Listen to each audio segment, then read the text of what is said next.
this is Alka and welcome back to my channel. Yes, now I'm gonna talk about something that might be a little bit shocking to you. Maybe not shocking to the last video, but still shocking. There's a story going around, and I'm not sure how true this is, but there's a possibility that the 179s that are now sitting in all these yards may not operate ever again. Repeat, that the 179s that are now sitting in the yards throughout the system may not run ever again. The person that told me this, he's not even sure this is true, but sometimes, this stuff goes around, like what starts out as a rumor, sometimes in transit does come out true. Well, if it is, it's going to be a big blow to Bombardier, because the talk is not only that the cars are not going to be running ever again on the subway system in New York, they might send them back. All 318. Even the free cars. So, this is a shocking development if this is true. So that means the R32s are now running. Might be running a little longer than some people want them to run. Of course, now it's running in the age of Corona. It's they have to rope off the conductor and motorman's cab because it's a single cab, unlike the R179's full-length cab. So, also the person told me this is saying that most likely the R211 order, they might expand it to include the additional 300 cars to make up for these 318 lemons. We will see what happens. I never liked those cars, and I think that's the train gave me a tennis elbow, and I still feel it to this day. And I don't even know if I could take legal action because the pain and stuff didn't happen right away. I operated 143s and 160s all these years without any problem, and I operated just one train once, the 179, just once, and they get a fucking tennis elbow. Turns out that a lot of employees were complaining about injuries on these trains too, but I didn't know about it till later on. It was too late to do anything about it.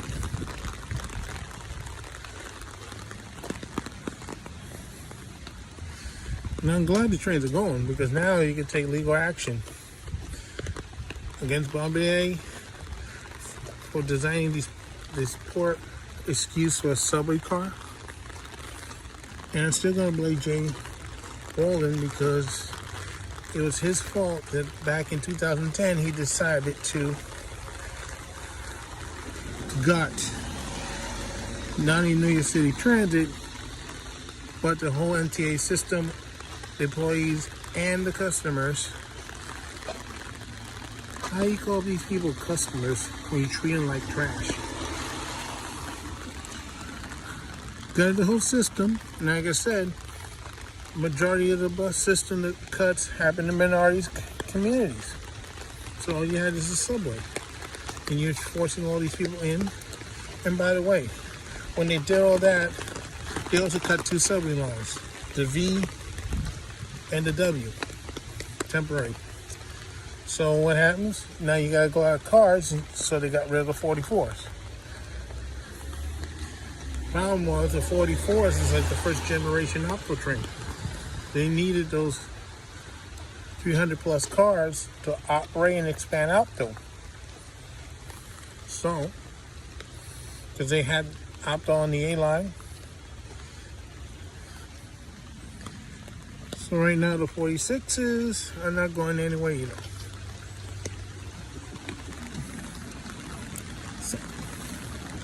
So the Pullmans and the Buds kick St. Louis in the you know what ASS.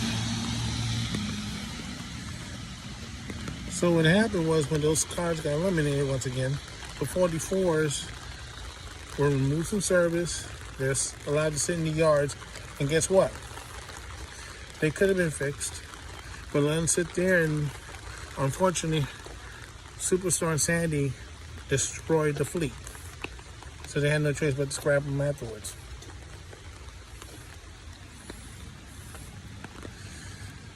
Be glad they didn't scrap the 32s and the 42s because those cars are going to still be needed for services. Of course, they're going to say, oh no, we don't have the ridership now, we don't need a 42. Yeah, you don't need now, but if you do eventually have them, you're going to have to put those suckers back to service too. It's a major disaster for the MTA, a major blow, a major black eye, major egg in the face since 2013. Can I keep going on and saying all the wonderful stuff that the MTA isn't? They're full of crap. They're a monster agency that should be burned. We should burn. But we can't burn them. Because unlike the real Frankenstein, you can't do that to them. No.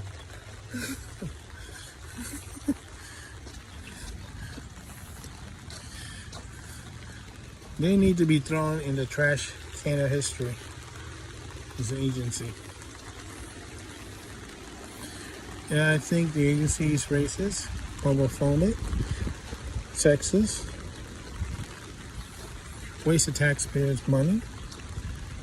Because look, they had no problem screwing with an employee, but then when it comes to doing the right thing with the equipment and the passengers, no. Other than Andy Bradford and the other President Edwards, nah. A lot of these people, I'm not talking about the people in the past. I'm not talking about the current leadership of New York City Transit.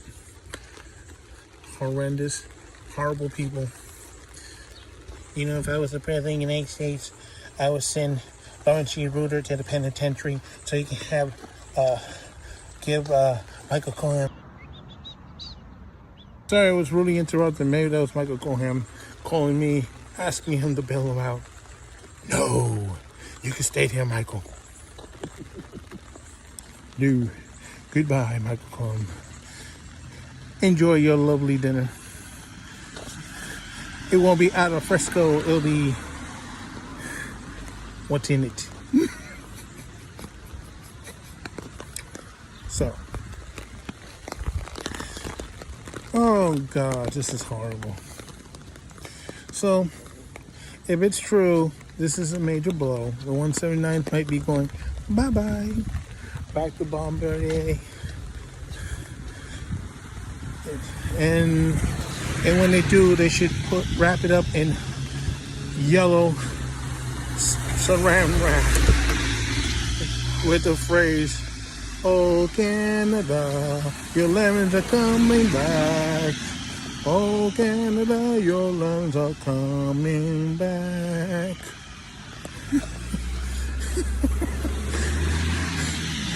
Well, actually, Bombardier, but who cares? I'm getting sick and tired of the crap that they pull over on us. Oh, and by the way, a year after this fiasco car order was made, remember, this is the same agency that was trying to hit us with the tail law for a so-called job action that didn't exist. You know what was that about? I'll tell you what it was about.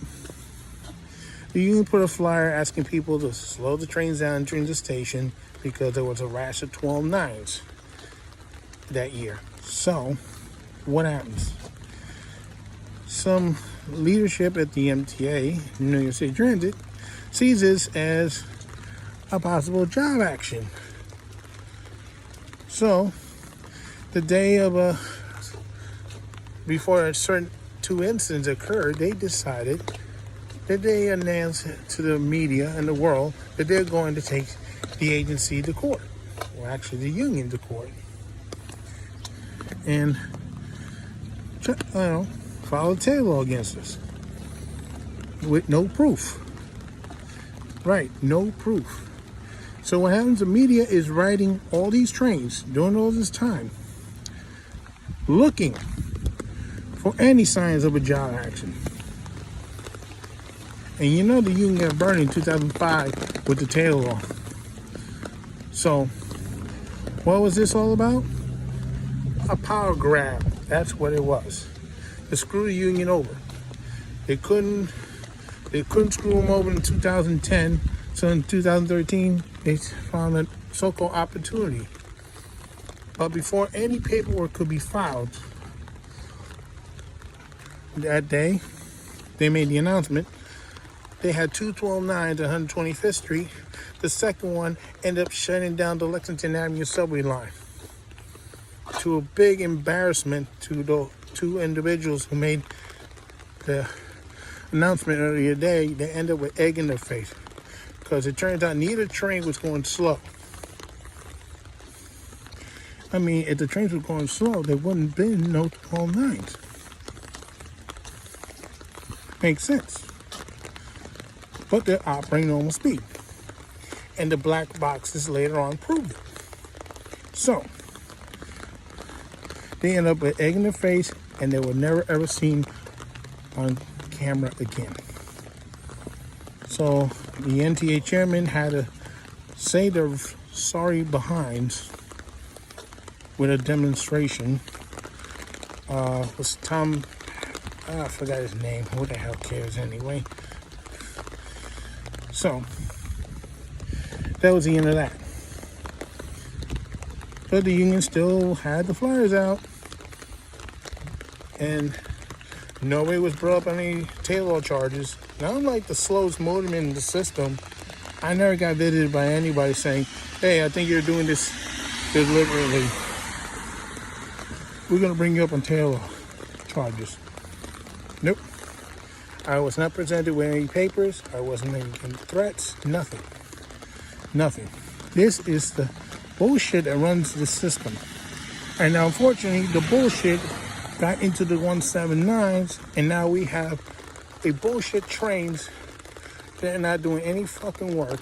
They're sitting in the yards, getting wet, not doing anything because they can't be trusted. They fell apart the first time, and the second time they literally fell apart with the coupler.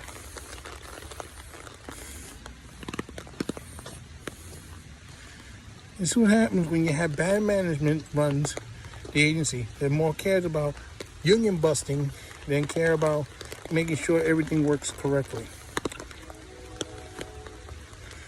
Well, sound of the horn, it's time for me to go. So this is Al Can saying so long for now, and don't forget your stuff. I wonder if the train's at the Great Crossing in England.